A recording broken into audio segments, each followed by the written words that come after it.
Bonjour Jean-Luc Mélenchon. Bonjour Adrien Gendre. En effet, l'envoi possible de troupes au sol en Ukraine est très loin de faire consensus. Néanmoins, pour Emmanuel Macron, en dynamique, je le cite, rien ne doit être exclu. L'Ukraine a salué un bon signe. Comment vous qualifiez cette déclaration? Je suis, comme la plupart des observateurs bien informés, consterné. Consterné. Oui, la politique étrangère de la France est faite de dérapages incontrôlés, d'annonces fantasques, comme ouvrir le parapluie nucléaire sur toute l'Europe. Alors restons sur cette annonce-là. Pourquoi un dérapage?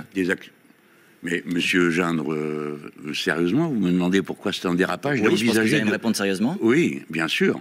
Ça ferait de nous des belligérants. Il ne peut pas être question de faire la guerre à la Russie. Vous considérez que ça nous mettrait sur le même plan que l'Ukraine face à la Russie? Alors pardon, le ministre des Affaires étrangères, Stéphane Séjourné, hier à l'Assemblée a donné des précisions. Il dit, ce serait par exemple pour de la formation, pour de la production de munitions, pour du déminage. On ne parle pas de troupes combattantes. Bien sûr. Là, c'est du rétropédalage qu'il a fait hier.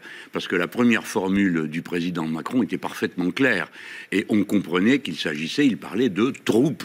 D'accord? Il n'a jamais dit de troupes combattantes, d'infanterie, de soldats. Ça. Voilà. Bon, écoutez, monsieur Gendre, vous pensez bien ce que vous voulez. Je vous dis ce que j'analyse.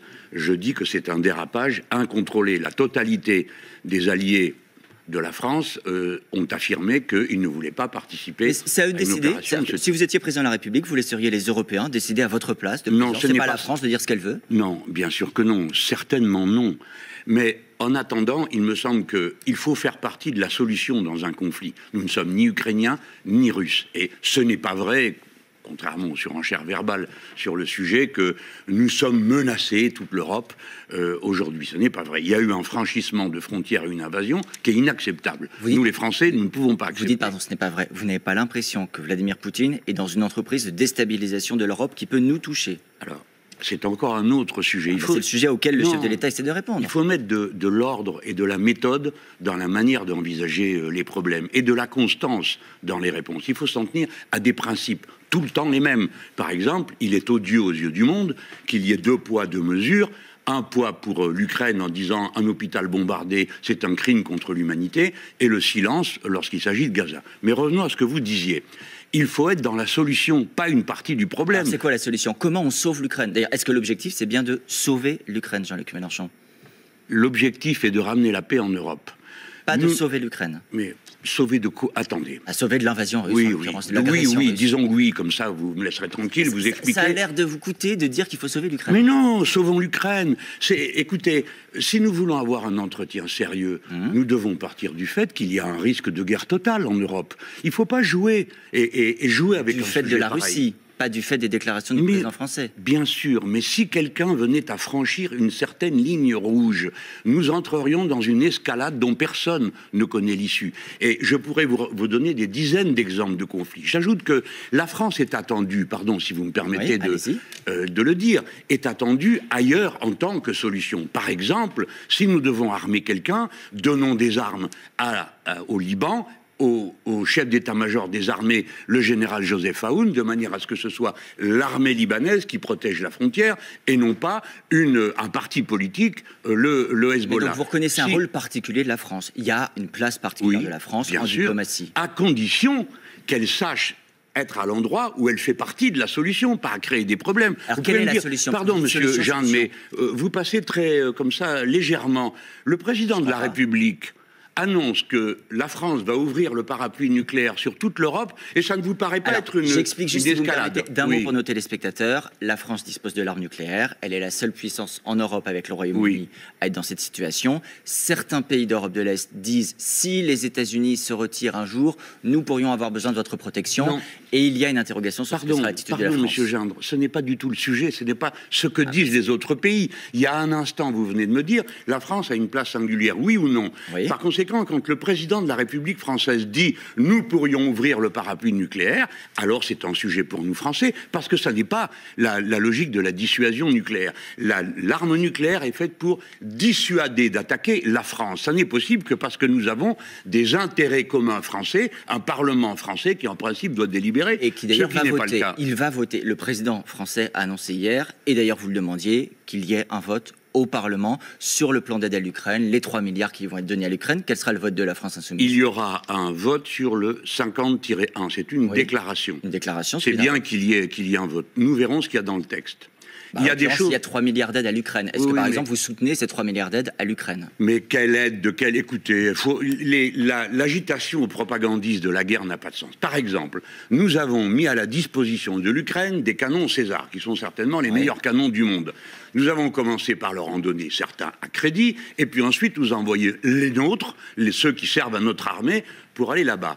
Une arme de cette nature peut tirer 6 obus par minute.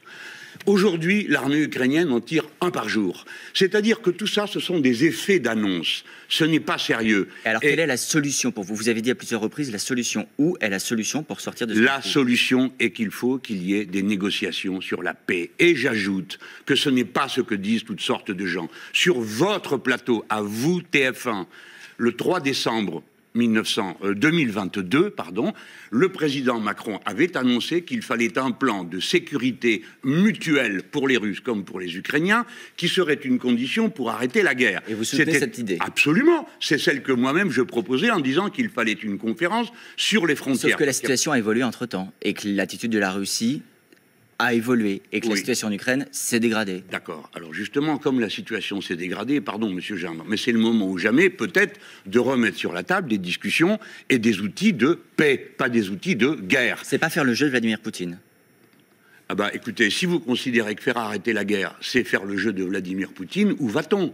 Qu'est-ce qu'il y a à ce moment-là? Est-ce que ne pas bombarder, ne pas intervenir, ce n'est pas faire le jeu de Vladimir Poutine? Le rapport de force, et il faut le reconnaître, le rapport de force bénéficie à Vladimir Poutine et à la Russie. Non, vous avez expliqué le contraire sur toutes les chaînes de télé, que la défaite était inéluctable pour la Russie, que l'Ukraine allait gagner, etc. On doit bien reconnaître que vous avez joué, pardon, je ne veux pas m'en prendre à vous, mais un rôle de va-t-en-guerre permanent. Ce n'est pas la solution. De la même manière, alors je l'ai déjà dit, la solution, c'est une conférence sur la paix, écoutez bien, monsieur Gendre, avec des propositions de sécurité mutuelle pour les deux pays. Car si nous sommes aujourd'hui en guerre là-bas, c'est parce que nous n'avons jamais géré honnêtement la fin de l'Empire soviétique.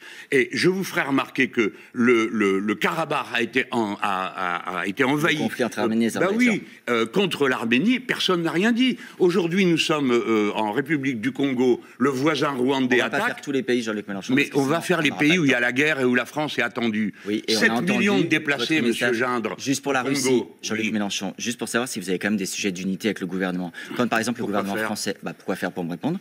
Le gouvernement français dénonce par exemple la condamnation... Que vous répondre est un sujet suffisant en politique? Est-ce que je peux finir ma question, Jean-Luc Mélenchon? Je vais finir ma question d'abord, si vous le voulez bien. Non, mais vous venez de dire pour vous répondre. Je vais finir ma question.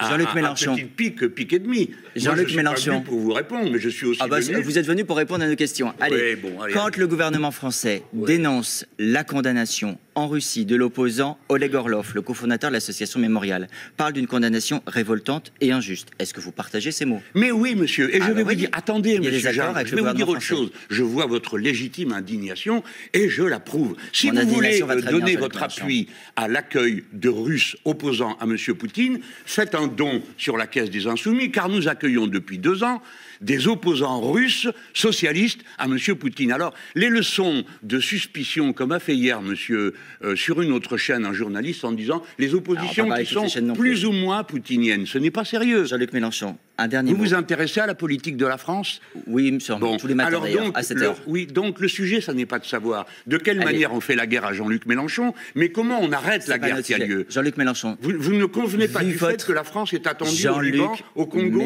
aussi. Vu votre engagement sur la politique de la France, est-ce que vous avez avancé sur votre réflexion pour 2027, pour la présidentielle?